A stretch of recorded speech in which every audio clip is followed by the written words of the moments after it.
শিবপুরে BJP প্রার্থী রুদ্রনীল ঘোষের নাম ঘোষণার পরে উচ্ছ্বসিত দলের কর্মীরা। শুরু হয়ে গেল দেওয়াল লিখন। সোমবার রাতে প্রার্থীর নাম ঘোষণা হতেই শিবপুরের রামরাজাতলা এলাকায় বিজেপির কর্মীরা দেওয়াল লিখন শুরু করে দেন।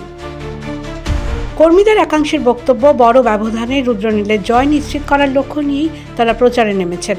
তাদের দাবি, প্রায় 50,000 ভোটের ব্যবধানে রুদ্রনীল ঘোষকে জয়ী করার লক্ষ্য নিয়ে কাজ শুরু হয়েছে। তৃণমূলের বহিরাগত তত্ত্ব প্রসঙ্গে বিজেপি কর্মীদের দাবি, রুদ্রনীল ঘোষ শিবপুর এলাকারই ছেলে এবং সেখানেই তার বেড়ে ওঠা, ফলে তাকে বহিরাগত বলা ঠিক নয়। রুদ্রনীলদা হচ্ছে আমার বাড়ির পাশেই জগাছার ছেলে।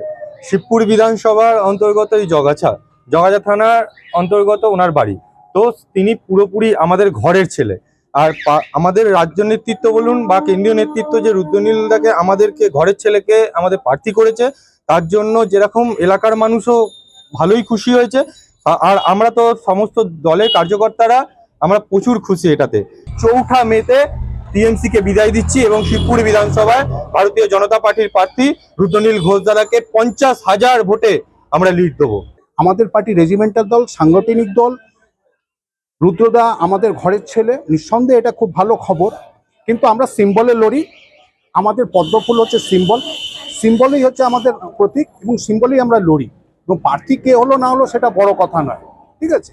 এবং এটা অবশ্যই আনন্দের। রুদ্রনীলদা আমাদের ঘরের ছেলে এবং রুদ্রনীলদার জন্য আমরা সর্বতোভাবেই ছাপ্পা ভোট এবং মরা মানুষকেও টেনে নিয়ে আসে ভোট দেওয়ার জন্য। হ্যাঁ, এখানে আমরা বরাবর টিএমসির কাছে পরাস্ত হয়েছিলাম, কিন্তু এবার আর সেটা হবে না।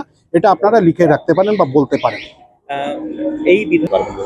দেখুন, মনস্তিওয়ারি সম্পর্কে যত কম বলা যায় ততই ভালো। উন্নয়নের বার্তা নিয়ে মানুষের কাছে গিয়েই এবার রুদ্রনীল ঘোষকে জয়ী করবেন বলে তারা জানান। হাওড়া থেকে দেবাশিস গুছাইতের রিপোর্ট, দ্য ওয়াল।